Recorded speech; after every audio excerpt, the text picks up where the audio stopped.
This is the first instalment of Treasure Island by Robert Louis Stevenson. I hope everyone's well at home, and I hope your families are all well.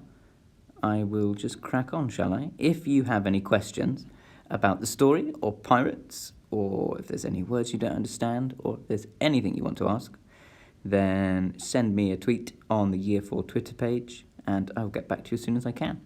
Right, let's get going, shall we? Treasure Island by Robert Louis Stevenson, read by Mr. Pearce. You lucky devils. Part 1, The Old Buccaneer. Chapter 1, The Old Sea Dog at the Admiral Benbow. Squire Trelawney, Dr. Livesey, and the rest of these gentlemen having asked me to write down the whole particulars about Treasure Island, from the beginning to the end, keeping nothing back but the bearings of the island, and that only because there's still treasure not yet lifted, I take up my pen in the year of grace 1772, and go back to the time when my father kept the Admiral Benbow Inn, and the brown old seaman with the sabre cut first took up his lodging under our roof. I remember him as if it were yesterday, as he came plodding to the inn door, his sea-chest following behind him in a hand-barrow, a tall, strong, heavy, nut-brown man, his tarry pigtail falling over the shoulder of his soiled blue coat, his hands ragged and scarred with black, broken nails, and a sabre cut across one cheek, a dirty, livid white.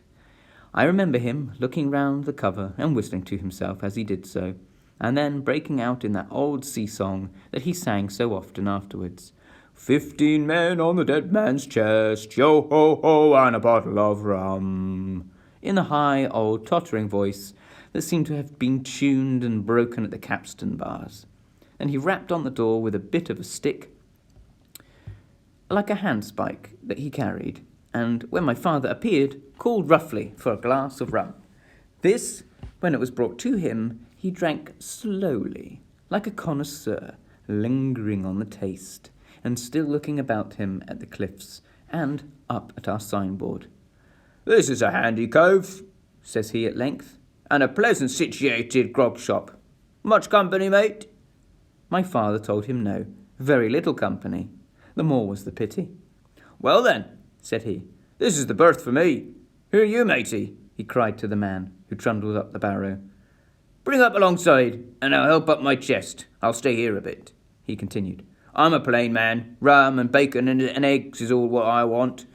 And that head up there for to watch ships off. What might you call me? You might call me Captain. Oh, I see what you're at there." And he threw down 3 or 4 gold pieces on the threshold. "You can tell me when I've worked through that," says he, looking as fierce as a commander.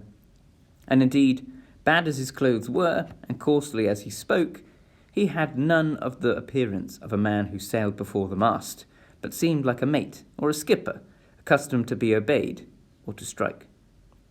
The man who came with the barrow told us the mail had set him down the morning before at the Royal George, that he had inquired what inns there were along the coast, and hearing ours was well spoken of, I suppose, and described as lonely, had chosen it from the others for his place of residence. And that was all we could learn of our guest. He was a very silent man by custom. All day he hung round the cove or upon the cliffs with a brass telescope. All evening he sat in a corner of the parlour next to the fire and drank rum and water, very strong. Mostly he would not speak when spoken to, only look up sudden and fierce and blow through his nose like a foghorn. And we and the people who came about our house soon learned to let him be. Every day when he came back from his stroll, he would ask if any seafaring men had gone by along the road.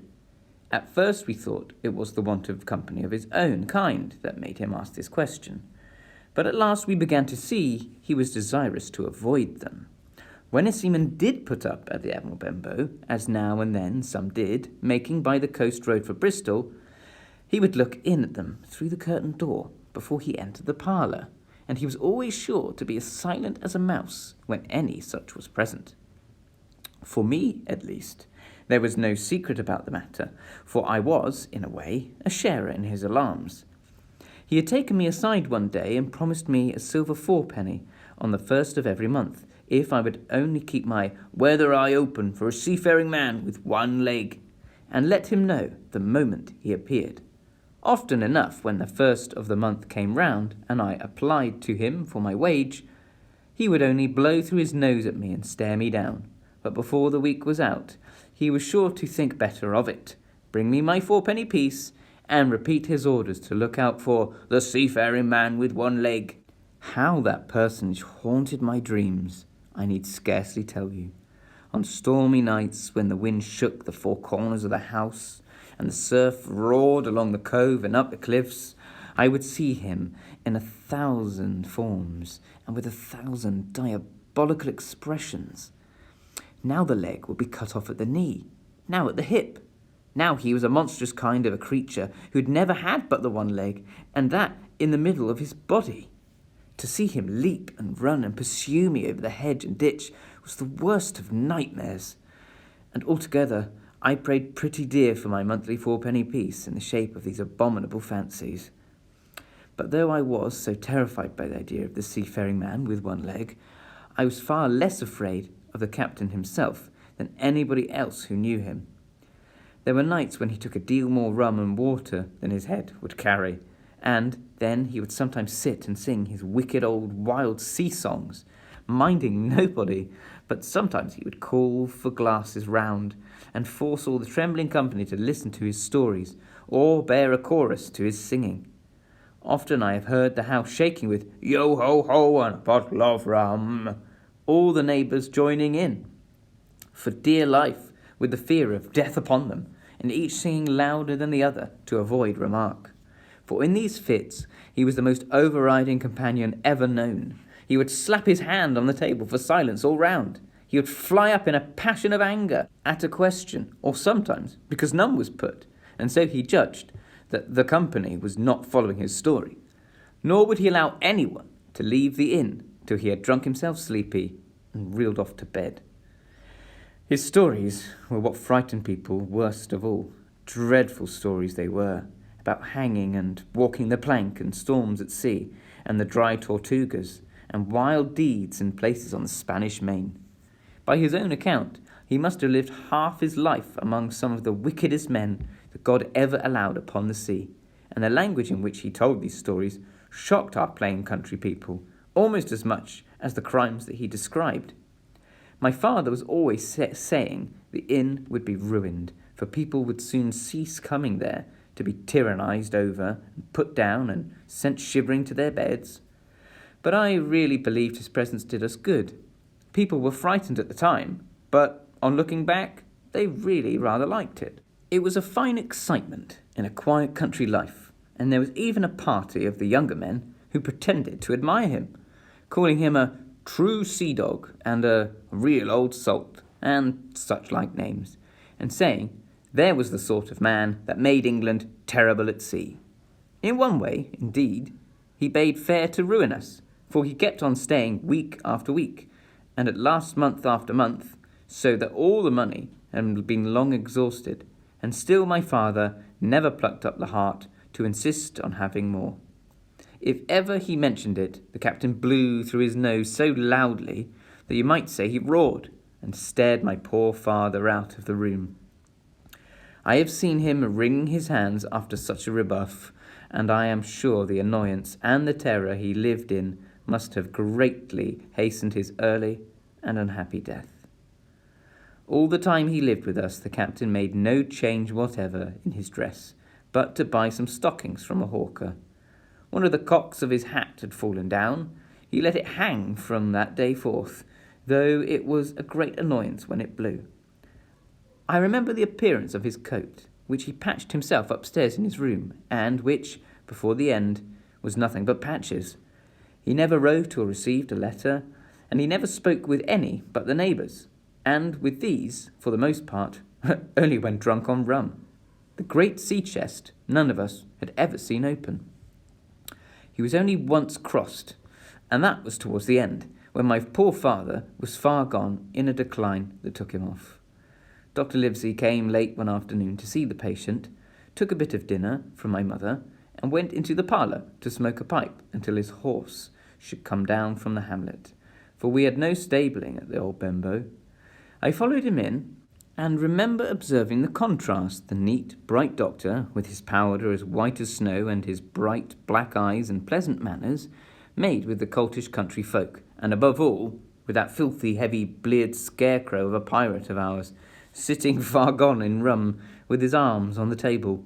Suddenly he, the captain that is, began to pipe up his eternal song, 15 men on the dead man's chest, yo-ho-ho, and a bottle of rum. Drink and the devil had done for the rest, yo-ho-ho, and a bottle of rum.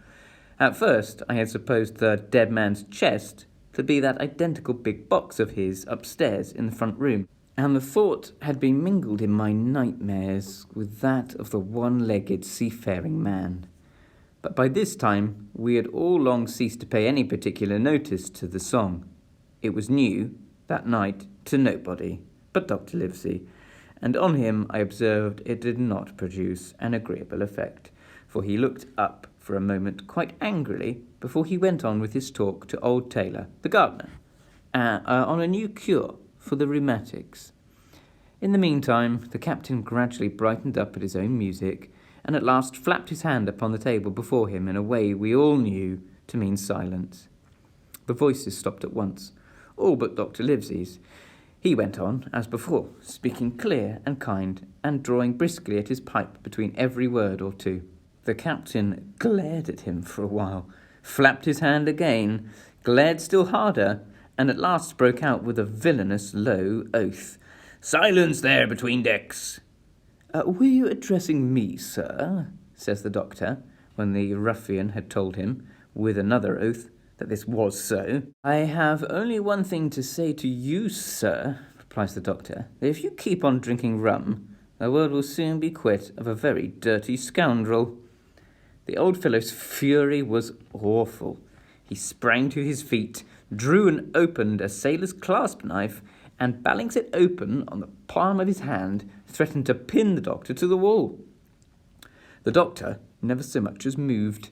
He spoke to him as before, over his shoulder, and in the same tone of voice, rather high, so that all the room might hear, but perfectly calm and steady. "If you do not put that knife this instant in your pocket, I promise, upon my honour, you shall hang at the next assizes." Then followed a battle of looks between them, but the captain soon knuckled under, put up his weapon, and resumed his seat, grumbling like a beaten dog. "And now, sir," continued the doctor, "since I now know there's such a fellow in my district, you may count I'll have an eye upon you day and night. I'm not a doctor only, I'm a magistrate, and if I catch a breath of complaint against you, if it's only for a piece of incivility like tonight's, I'll take effectual means to have you hunted down and rooted out of this. Let that suffice." Soon after, Dr. Livesey's horse came to the door, and he rode away, but the captain held his peace that evening and for many evenings to come.